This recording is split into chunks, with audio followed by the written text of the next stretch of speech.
82 0244 08 34 82 me pacho so we ba heba hospital me si Kumasi aye kase free we Kumasi atonsu agogo Government Hospital kese na esi ono na chi ana abehu ba heba hospital afa wudu ani kire temane nkrampata mo nso a ye obi was Spinters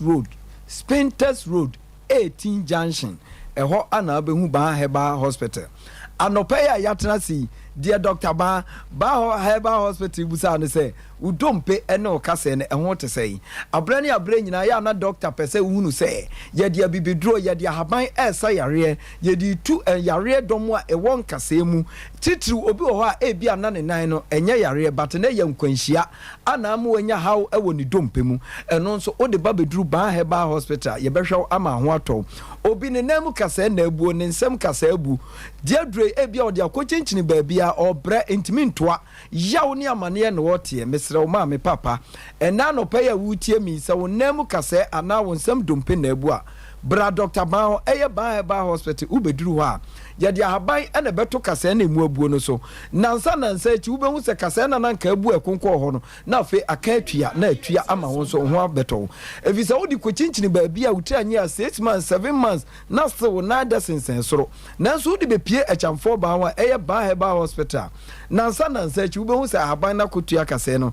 na afi wanya afa hodie enti wonam kase ana wonsem kase na abu a Blaba heba hospital afa na masani aba omo ayare awura omo nkase mu abrani nyina ya na yebo yare bi din te se arthritis ana rheumatism sasaboro etimi wura kase mu ema kase ho kire ne pa entititiw ewiem ye nwunu ensuo to a ubehu se nipadua na afa na wote yaw na wote pains ahodo obi o arthritis na ema na aposo ena ye ne ya eye ne joint ba bia kase kohia no eho na sa yare arthritis ni kowura enti abrani nyina ubehu se wabati wabasa upagya wonsantia no nyina emu ye wo ya etwetwon ni nyina ye arthritis yare enti se hu no ma we bi di woni padua no obu a bia ne nsantia na abobo apapo ahonhona ye ya akakraka ekekatu bi so ni nyina ye arthritis yare no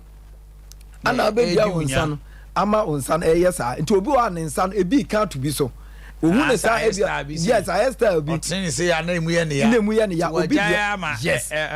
chia ana obi dia nso ne nsantiantia aposo no nyina ahonhono aya potiapoti ni nyina ne arthritis alienti hu sa no ma we bia bra Dr. Ba ba heba hospital ubeduru ha sa we nyina ne ye dia haban ebetu ase ama ho ato abrani nyina obu asasa boraji ni kotodwa aboso enam ne o kasa ni kotodwa ne mu hwe ne pa ase kotodwa na makasa no dompe no cartridges na wo kotodwa ne mu nyina yare na ma ni nyina asen enti afedie kasa etwi kasa enti na no pe o soli gyina wa na kasa ni twi kasa enti na ne kotodwa ne ya ne ya obu a ne de no oti pensi pa bibia mo ne kotodwa enso yawo abam mesra wa kotodwa etutu eyawo ya ekeka eye deda eno nso Dr. Ba se bra na afi yemfi ahaba ni bi edidi dwuma ne yemfa nto kotodwa ne so ma ho na de me down so ye sayare na contentem ne kire se yemu aduro ne sa de ahaba kan ni bi atu kotodwa ne so ne ya chechira ma ho nansa pepepe obehu se kotodwa na nanka yawa bamu kotodwa na nanka deda bamu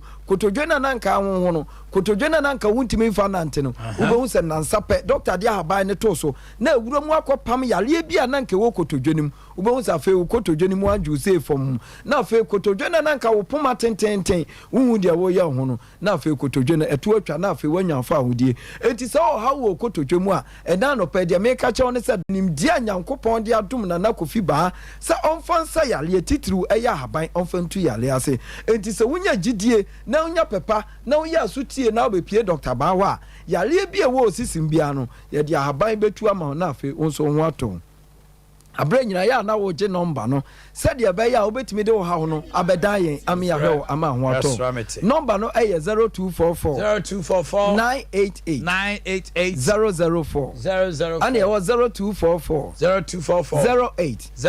34 82 obi wo ha wo na chika se eye no spinal cord nim enti abre nyina wo da wona keta wo da so abre nyina me ka cho se ne keten efe pa enso obesole ya dan nya ni bia no na chika se na chibra mo ye ne ya obi die mpa